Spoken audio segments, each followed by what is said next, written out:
The Inquisition supports free mages. What's next? Elves running Halam-Sharal? Cows milking farmers? Give me time. I'm sure I'll surprise you. I suspect that's untrue. Unless you strip yourself naked and allow the Chantry to flog you into repentance. Now that would surprise me. I do wonder if you've considered what this support of yours will do. For mages in general, I mean. The Inquisition is seen as an authority. You've given Southern mages license to, well, be like mages back home. If that means they're anything like you, I approve. Ha! There aren't many mages back home like me. I'd believe that. I never fit in. Bloodstains are so difficult to clean, you see. So we're doomed to a future of blood magic, then? Not at first. But you'd be a fool not to see where this could lead. Thing is, the Imperium was once just like the South. Templars, proper circles, all that rot. Then it changed. By inches. Not that this is reason to oppress us. Still, my homeland should be a cautionary tale, not a source of inspiration.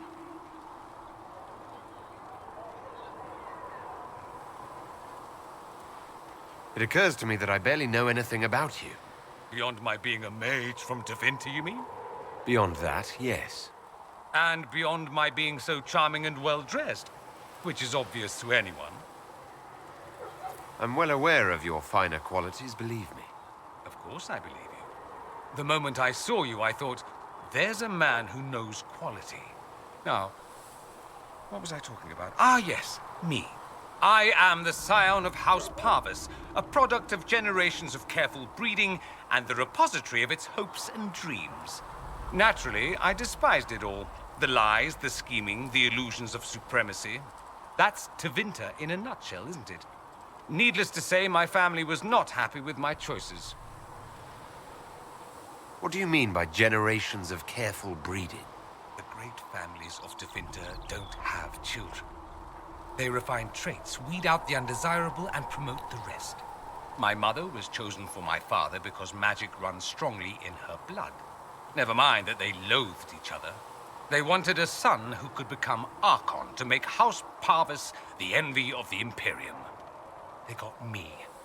A cautionary tale that you should be careful what you wish for. Why would your family be upset with your choices? Because I rejected their idyllic plan. If they had their way, by now I'd be married to some unlucky girl from a powerful family. We'd live in luxurious despair, despising each other as I waited to take my father's place in the magisterium.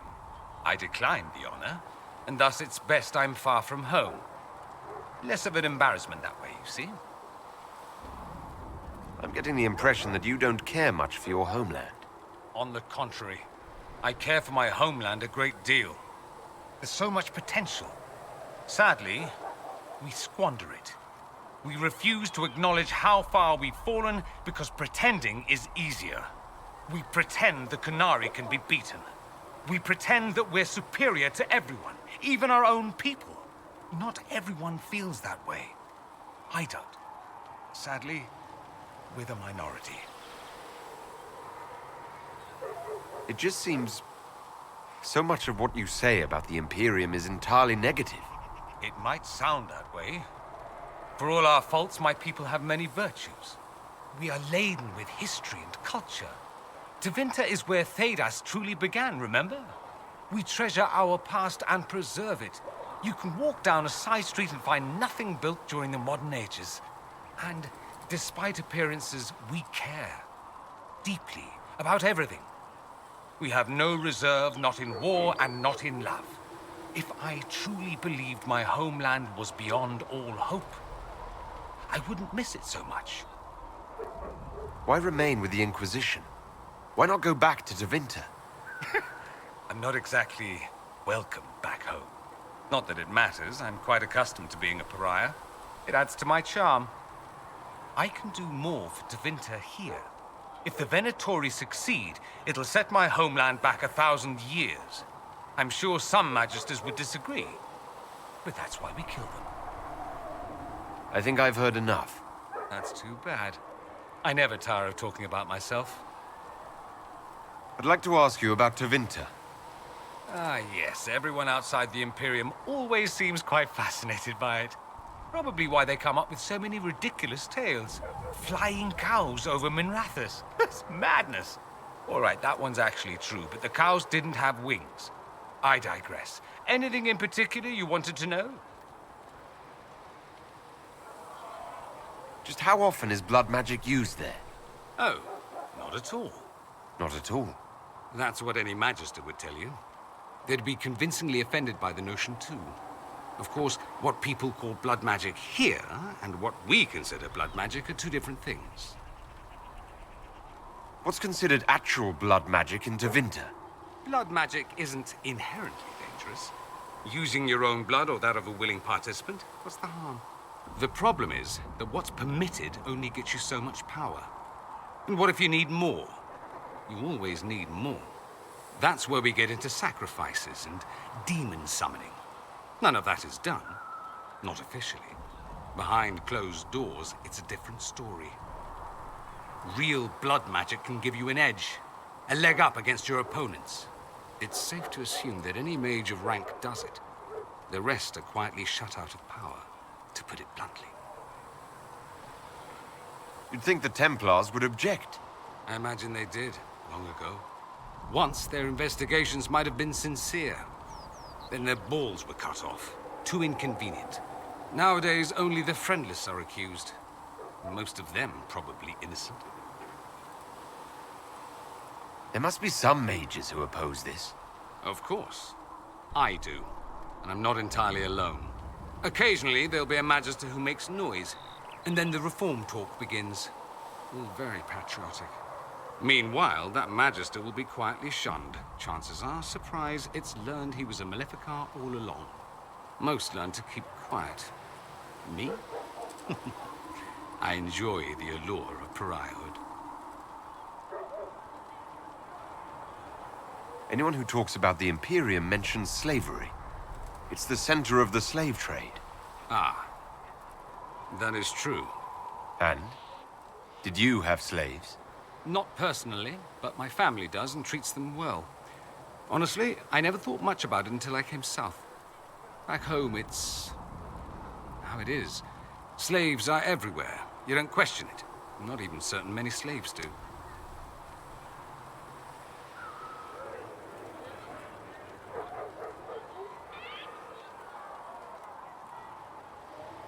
You think slaves like it that way? Don't be ridiculous. I didn't say they like it. It's all most of them know. In the south, you have alienages, slums, both human and elven. The desperate have no way out. Back home, a poor man can sell himself. As a slave, he could have a position of respect, comfort, and could even support a family. Some slaves are treated poorly, it's true. But do you honestly think inescapable poverty is better?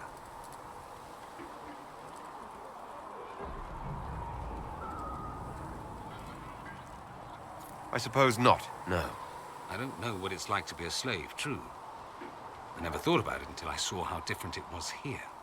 But I suspect you don't know either. Nor should you believe that every tale of Tevinter excess is the norm.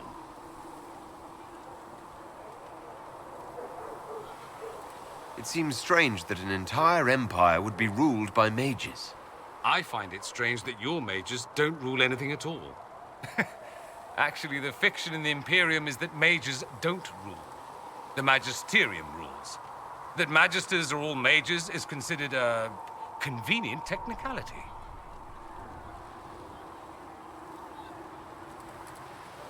What is the Magisterium exactly?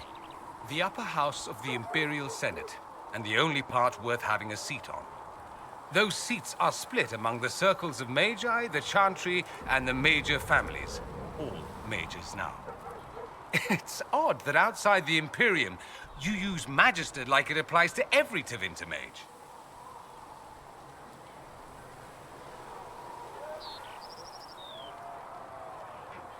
If you're not a Magister, then what are you called? No special title? I'm an Altus, which is almost as good as a Magister, depending on who you ask. I've never heard of an Altus. Upper class. Those families who trace descent from the Dreamers, the first prophets of the old gods. If you're a mage and you're not Altus, then you're later, lower class. If you're not a mage at all, you're Soperati. That's everyone else. We do love our fancy words.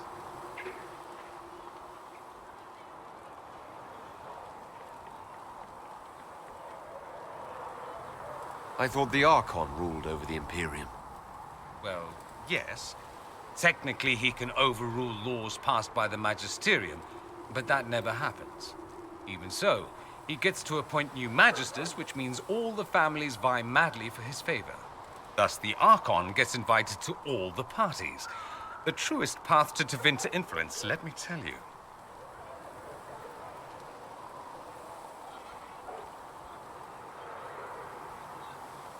If it's a fiction, that means mages do rule then. Yes and no. Let me put it this way. Mages do rule, but not all mages are equal. If you're not from the right family, chances are you don't rule anything. Maybe you're even a slave. The idea that anyone could be a mage, however, keeps the masses placated.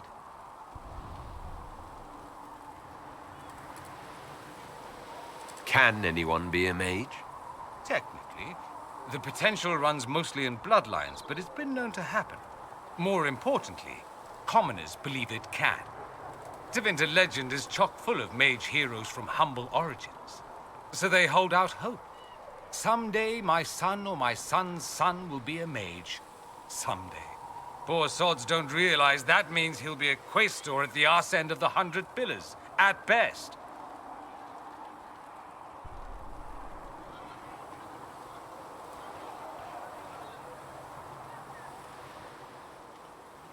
Being a quaestor isn't a good thing. I imagine the average non-mage likes to think so. Counting numbers and shuffling papers all day is better than many occupations after all. If you're a second-class citizen among a pack of piranha, however, your outlook changes. Let me ask you something else. Of course.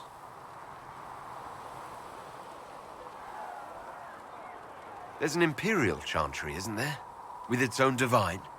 You people aren't supposed to talk about the Black Divine, are you? If you mention him outside the Imperium, people make that face, like you're urinating in public. But yes, we do have the Chantry, or a version of it. Night and day comparing it to yours.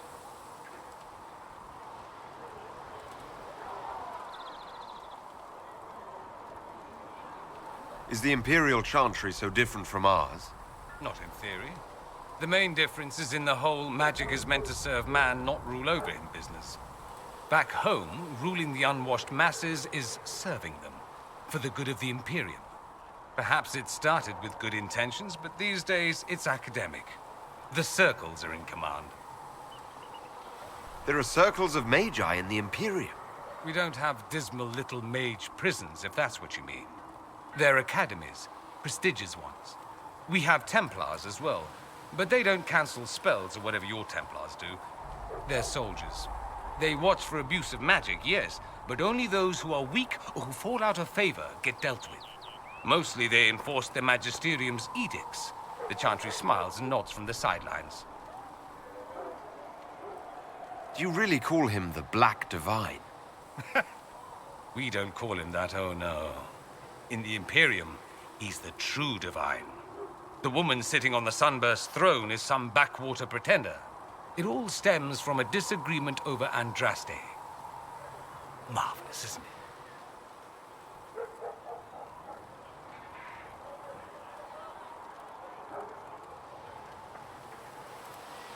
Why would they disagree over Andraste? It's not my field of expertise, but the Imperium believes Andraste was a mortal woman, a mage. Down south, they say, no, she's the bride of the Maker, ascended to his side, divine provenance, a blah, blah, blah. We feel better believing Andraste was one of us. Makes executing her less damning, you see.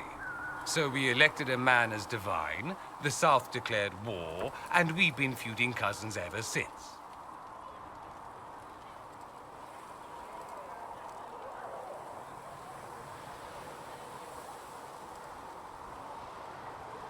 So the Imperial Divine is always a man?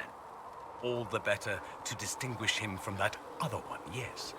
Don't think there aren't a number of female magisters who bristle at that. Why can't they be divine after all? Same reason you never see a man on the sunburst throne. Because that's how it's always been done. Excellent reasoning. Do you consider yourself Andrastian? The big question. It might surprise you that I do consider myself Andrastian. I simply do not believe in the Chantry. It is a relic, whether back home or here in the south. Something from a bygone age desperately clinging to relevance. It's not an opinion that makes me popular.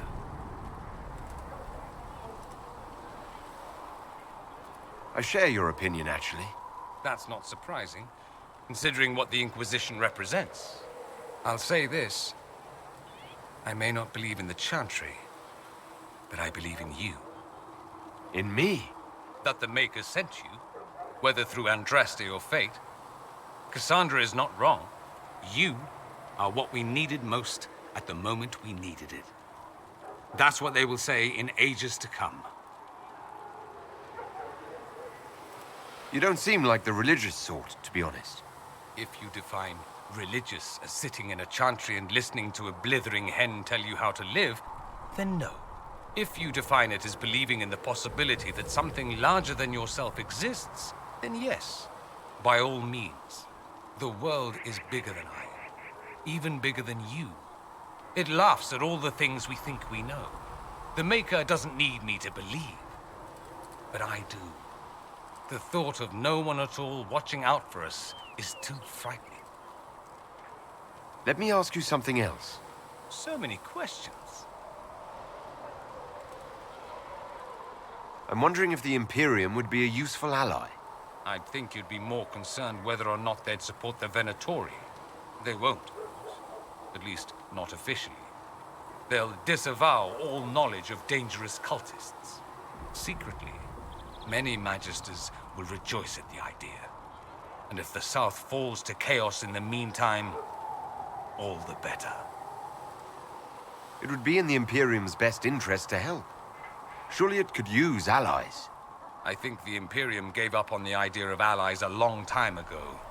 We've been fighting the Qunari for what, 200 years off and on? It's a point of pride that we go it alone. They'll sneer at the South behind their silk handkerchiefs and say, "You've had it easy for far too long." Let's not forget that the Inquisition seems to be an arm of the Orlesian Chantry. Anathema so far as they're concerned.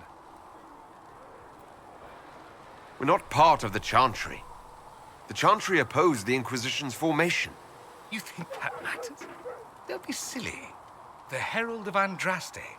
Your very title smacks of the Southern Chantry. You may as well be a heathen. I think they're far more frightened what you'll do if you succeed. That's all I wanted to know. Fair enough. Have you gone to see Alexius yet? He's in the cells. Not yet, no. I saw him before they locked him up. He looked despondent, broken.